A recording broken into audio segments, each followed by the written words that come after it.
Buenos días, buenas tardes, una vez más en nuestro Vida Podcast, hoy con un invitado súper especial. Hoy yo le empecé a decir el profe, pero yo quiero que ustedes lo conozcan más. Aquí, a continuación, el profe Milton. Cuéntanos un poquitico más de ti, profe. ¿De dónde eres? ¿Cómo te llamas? Mejor dicho, tu hoja de vida. Como complicado resumir tantos años en unos segundos, pero no, un placer grande por estar con ustedes. Sí, bueno, me llaman el profe porque llevo como 50 años de profesor, entonces no sé si es gratuito el título. El título. Actualmente continúo ejerciendo la profesión de docente. Trabajo actualmente con una universidad evangélica aquí en Colombia, con programas virtuales, en programas de teología. Y nada, soy sencillamente un hombre al servicio de la iglesia. Siempre insisto, prefiero el título de profe que pastor, no porque no sea pastor, no, y sobre todo el escándalo que hay hoy con el tema de no ser pastor. No, es que no ejerzo el pastorado en una iglesia, apasionado con el Señor, con la palabra, pero dedicado a la enseñanza de la palabra y de la teología, más en centros educativos. Y qué bueno porque hoy queríamos tenerte aquí en nuestro podcast porque justamente yo le decía a mi esposa, necesitamos, ahora tocar temas valiosos para nuestra generación, para los que nos están viendo, y qué bonito que hoy podamos contar contigo, con tu experiencia, porque queríamos tratar el tema de la teología. ¿Y qué tan bueno puede ser tener una teología sana, una teología que nos lleve a la verdad de Cristo? Y pues contar contigo contándonos por qué es tan vital que nosotros hablemos una palabra guiada hacia las Escrituras. Porque, profe, hoy vemos que quizás, digamos que los comentarios en redes sociales son muy inspiracionales o motivacionales, pero puede que se usa un versículo quizás para sustentar toda una palabra o quizás toda una predicación de 1 hora y demás, o digamos que un discurso motivacional, y tomamos un pequeño fragmento y de ahí luego se difumina un poquitico pues la verdad o la razón de esto. Pero qué tan importante es tener una teología clara hoy en nuestra sociedad. Bueno, por supuesto que estás planteando un tema bastante complejo y que no podemos resolver en un podcast ni en unos cortos minutos. Yo quisiera reorientar un poco la reflexión para tratar de decir algo que podamos decir. Yo quisiera hacer una diferencia, básicamente creo que hay que hacer una diferencia fundamentalmente entre lo que es justificar una creencia, justificar una verdad. Una verdad, cuando hablamos de una verdad, nos referimos a una verdad individual, una verdad que posee el transmisor o el defensor de esa verdad, que no necesariamente estamos diciendo que es válida, que es sana o no, pero es una verdad. Hay una diferencia entre sustentar una verdad a pensar la fe. Creo que son las dos cosas que tendríamos dentro de la mesa para no extendernos con un tema demasiado técnico, con aspecto teológico, efectivamente. Mira tú que frente a la idea de, que lo hablamos incluso fuera de cámaras, de la idea de una doctrina sana. Eso es un problema serio, porque ¿qué es doctrina sana? O sea, pues, por supuesto que todo el que tiene una doctrina está convencido que su doctrina es sana. Y es una pregunta a veces hasta curiosa, cuando dicen, no, pero su iglesia sí es de sana doctrina. Pues yo no he visto a la primera persona que diga, no, mi iglesia es de mala doctrina, pero yo voy allá. O sea, es obvio, todo el que asiste a una iglesia está convencido de que es de sana doctrina. Pero la pregunta es si otros lo conciben también como sana doctrina. ¿Por qué otros no lo conciben como sana doctrina? Porque sencillamente se están argumentando verdades. Y no necesariamente las verdades son malas, pero son verdades particulares y muy personales. Nos ocurre cuando nos ponemos a discutir temas de doctrina, si la doctrina debe ser esta o debe ser esta, y seguramente ambas son sanas en la intención y en el deseo, pero cada uno está defendiendo verdades particulares. Creo que lo importante, a lo que la iglesia debería apuntar hoy en día, es enseñarle a la gente a pensar la fe. Y más si estamos en un contexto de jóvenes, el llamado es a ese, porque el problema serio que tenemos con la religión y la política es que poco se piensa sencillamente somos dados a dejarnos arrastrar por las masas. Sí. Entonces, ¿por qué las iglesias grandes traen más gente y las iglesias pequeñas no? Porque las iglesias grandes atraen porque es que son las masas las que atraen. Wow. Y la gente dice, no, es que me encanta la palabra del fulano, del sutano.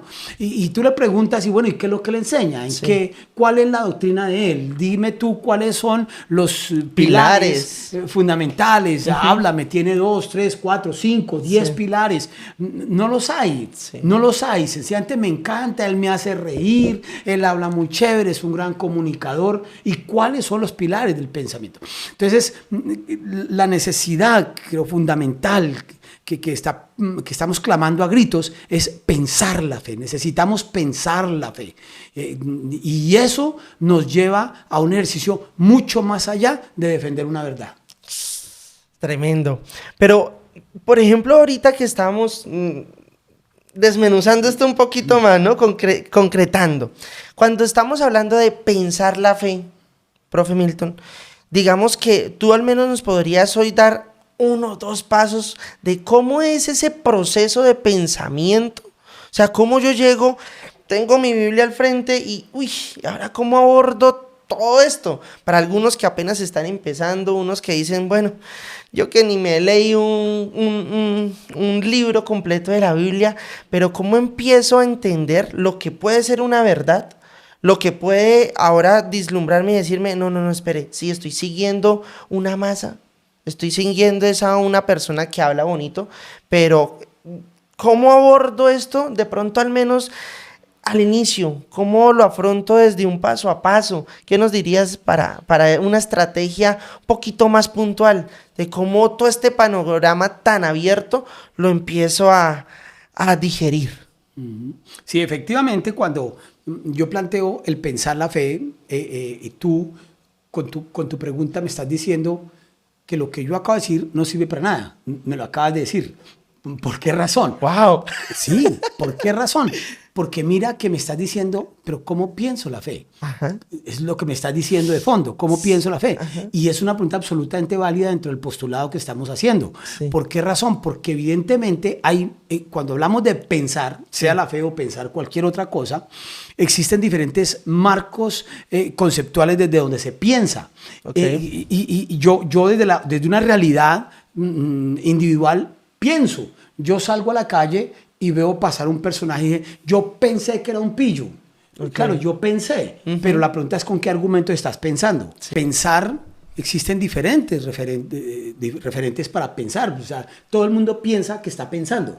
Así, yo pienso que esto está caliente, estoy pensando. Ajá. Pero el problema de pensar, y para el marco nuestro específico que estamos planteando, de pensar la fe, por supuesto que no podemos hablar de pensar sin referentes para pensar.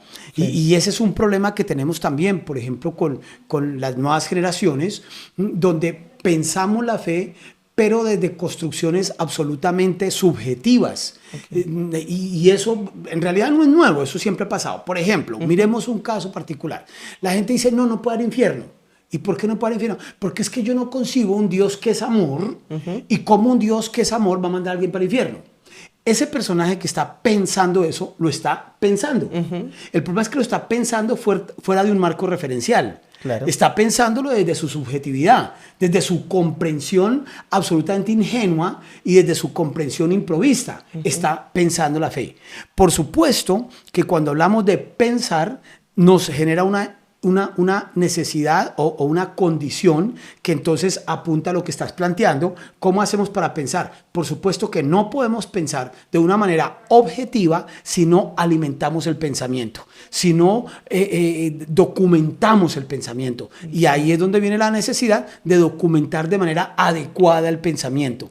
Y partamos de un hecho fundamental: no podemos pensar la fe si no conocemos la palabra de Dios. O sea, primer paso, ir a la palabra de Dios. Absoluto. Ok, profe, ¿qué pasa cuando entonces vamos a la palabra de Dios? Estoy leyendo y empieza de pronto, ahorita hay mucho contenido, ¿sí? Entonces yo empiezo a leer, uno, dos, tres capítulos, voy, ahora consumo una predicación que me habla de pronto usando esos versículos, pero entonces para esta persona que está entrando a querer conocer, a agendarse de todo lo que sucede en la palabra de Dios, pero luego ve mucho contenido, digamos, cómo nos empezamos a blindar de lo que es la sana doctrina o de lo que puede ser sencillamente la verdad, de lo que se concibió ese texto. Y cómo empezamos de pronto a decir, ok, esto yo no me puedo dejar llevar solamente por lo que hoy consumo, porque ahí en estos contenidos hay mucha mentira y mucha desinformación. Y hoy también mucho abuso de las personas que están a través de una pantalla diciendo, bueno, quiero crecer. Pero entonces leo ese pasaje y como digo, uy, quiero mantenerme en el marco de lo correcto o de lo genuino. ¿Qué podemos usar para esto? Creo que tú das en un punto muy clave cuando estás usando justamente la expresión cuando consumo y estoy aquí ingreso a una cosa, ingreso a otra, recibo de aquí, recibo de allá. Eso es un ejercicio absolutamente nocivo. Okay. Y ojo, aquí no estamos hablando del emisor, estamos hablando del receptor. Wow. ¿Sí? Es tan sencillo como, miremoslo, porque es absolutamente una analogía que la misma Biblia lo usa, y es el tema de la alimentación. O sea, tú cómo consumes tus alimentos. Tú sales a la calle y consumes de aquí, consumes de allá, y entras a una tienda cualquiera, ves una empanada deliciosa y te la comes, y viste un jugo muy provocativo o una gaseosa que estaba helada, con hielo incluso en la botella, entonces me la tomo porque sencillamente me gustó. Y ese es el problema, que estamos frente al consumo del conocimiento o a las fuentes que alimentan nuestro pensamiento sobre la fe. Somos dados a consumir porque me gusta. Volvemos al caso que yo decía, alguien es un gran motivador, es un gran comunicador, me encanta. Y mira que esas son las palabras que usamos. Es que me encanta escuchar a fulano, me encanta escuchar a sutano. Entonces ahí encontramos un primer elemento, y es que si lo que queremos es construir una disciplina de pensamiento, entonces ya al solo insertar la expresión disciplina nos genera una cantidad de ordenamientos. Okay. Entonces eso significa que es la construcción de un pensamiento sistemático. Yo tengo que, para poder pensar la fe de manera sistemática. No es recogiendo acá y llegar como un mendigo cada 8 días o cada vez que se me antoja a ver qué se le ocurre al expositor decir. Puede ser muy sano lo que le está diciendo, ¿sí? Pero si está fuera de un orden claro, sistemático, no voy a construir pensamiento. Llego hoy y me hablan del matrimonio, mañana me hablan de la música, pasado mañana me hablan de Cristo en la cruz, después me hablan de Moisés cuando se cayó, y después me empiezan a hablar de que Abraham tenía mucha plata y luego que David fue un gran rey. Entonces no estoy recibiendo absolutamente nada, aunque sean exposiciones que puedan tener todo el fundamento bíblico que tú quieras. La construcción de un pensamiento sistemático implica parecido a lo que es una dieta. Entonces tú dices, no, momentico, yo voy a cuidar de que mi comida tenga proteína, pero mi proteína es especialmente al mediodía. En la mañana me voy a preocupar que haya fruta. No sé, no soy dietista ni suelo hacer dietas, pero se me ocurre sencillamente decir que necesitamos tener ordenado la recepción del conocimiento, claro, porque eso es lo que me hace pensar. Cuando tú vas y sencillamente te alimentas de cosas que te gustan, eso no te hace pensar. Tú puedes ser que te quedes con una idea. No, es que yo sí me acuerdo que el predicador dijo tal cosa y te quedaste con esa idea, pero no necesariamente estás pensando la fe. Wow, tremendo. O sea, ir a la palabra y luego pensar, ¿qué estoy haciendo con todo esto desorganizado que me genera el consumo? Sí, justamente de lo que hoy pueden ser las redes. Y pasa, o sea, lo que tú me mencionas, claro, lo llevo a mi realidad, y es que yo paso un video y el otro y me van botando información desorganizada y mi mundo se vuelve un caos de comentarios que no me están edificando. Colcha de retazos. Colcha de retazos. Total. Así es. Entonces, profe, si yo hoy fuera tu estudiante, hoy yo me pongo en el lugar del estudiante, y estoy seguro que muchos hoy que te escuchan dicen, quiero aprender, quiero hacerlo bien. Entonces voy a la palabra de Dios y mi tiempo con Dios pensado organizada, decirle, Espíritu Santo, guíame, ¿cierto?, hacia un orden, me hace ir y pensar, necesito escuchar a mi pastor, necesito escuchar a mi líder, pero eso llevarlo y contrastarlo hacia lo que estoy leyendo. O sea, uso estos referentes para que ese pensamiento se forje y de qué manera entonces guiarme hacia una estructura organizada, una estructura pensada, pero entonces una estructura que me mantenga conectado hoy directamente con la revelación del Espíritu Santo a través de la Escritura. O como profe, ¿qué me dirías? Ve, utiliza esto. O sea, te estoy abriendo los ojos para que hoy tengas estas herramientas y sigas de aquí en adelante de esta manera. ¿Qué pasa, profe? A veces nosotros, las generaciones nuevas y los que están ahí más nuevos que yo, de hecho, a veces nos estamos acostumbrando hoy a quizás tener rápidamente una estructura. ¿Para dónde ando? ¿Qué hago? ¿Qué guío? ¿Cierto? O a quién le presto atención. Y hoy yo me estoy dando cuenta, le tengo que prestar atención a la palabra de Dios y le tengo que prestar atención a qué estoy organizando con la palabra de Dios y cómo me alimento. Y finalmente, y para concluir, ¿cómo podríamos nosotros realmente sostener y mantener esa teología en nuestra vida o ese buscar para el pensar? ¿Cómo nosotros hoy podemos decir, yo no solamente quiero iniciar, me quiero mantener, permanecer? ¿Qué nos dirías tú en esos consejos para hoy nosotros, tus estudiantes? Creo que la fe es la única disciplina que tiene una cantidad de estudiantes indisciplinados y una cantidad de estudiantes que no quieren profundizar. Creo que la clave está en una palabra: investigación. Es decir, en la fe, para pensar la fe, y cuando hablamos de pensar la fe, lo que estamos hablando es de ser investigadores. Tenemos que ser investigadores de la palabra. No es simplemente leer, no es solamente orarle al Espíritu Santo, ay, Espíritu Santo, guíame a ver qué voy a leer. No, no es eso, no es que lea. De hecho, yo en algunos cursos le he dicho a la gente, mire, les quiero pedir un favor, no lea más la Biblia. No la lea, por favor, no la lea, eso le está haciendo daño. No lea la Biblia, estúdiela. Estúdiela, porque es que tenemos el concepto de la carita feliz. Leí la Biblia en un año, esa carita feliz. Sí. Ay, ¿cuántas veces has leído la Biblia? Ay, no, ya la leí otra. Ay, carita feliz. Pues yo tantos años leyendo la Biblia. Bueno, ¿y cuándo va a empezar a estudiarla? Empiece a estudiarla, por favor. Lo que necesitamos es estudiar la palabra de Dios. Y creo que con eso concluimos. O sea, pasamos de solamente hoy tener un pensamiento de que abordo a Dios con la lectura, a decir, voy a escudriñar la palabra de Dios detenidamente, con conciencia, preguntando, agendándome, yendo no solamente a verificar, ¿sí? Si lo que yo leí fue lo que dijo aquel personaje, sino que a constatar, porque creo yo, y corrígeme, profe, pero la palabra de Dios está unificada, no se contradice. ¿O estoy errado?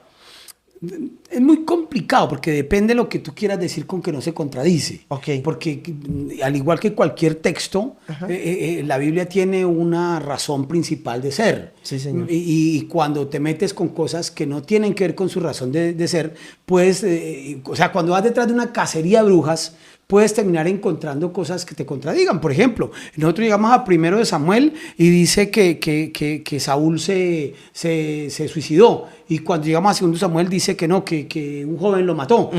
Cuando llegamos a un relato dice que el pueblo pidió rey, en otro relato dice que Dios quiso darle rey, en otro relato dice que Saúl les quiso dar rey, que Samuel les quiso dar rey. Al fin de todo, entonces tú puedes sacar, en una cacería de brujas, dices, sí, la Biblia se contradice. Wow. Pero eso no significa que existan contradicciones en ninguna medida, sino que necesitamos, por eso el tema de la investigación y el estudio, para conocer realmente cuando existen las diferencias de relatos. Complementar, educarnos y agendarnos bien. No, profe, definitivamente yo siento que son estos espacios los que nos sirven para abrir los ojos. Hoy seguramente estamos pasando de de solamente consumir, a identificar que necesitamos escudriñar, investigar. Y gracias, profe, por abrirnos los ojos hoy a todos los que ven el podcast Vida. Por favor, no siga consumiendo este podcast. Vaya y estudie, investigue la palabra de Dios. No consuma, aliméntese. Así es. Y, profe, definitivamente fue un episodio sustancioso. Necesitábamos de verdad hoy poder identificar que esta generación necesita urgentemente abrir nuestro corazón, nuestro pensar para escudriñar la palabra de Dios. Pensar la fe. Pensar la fe.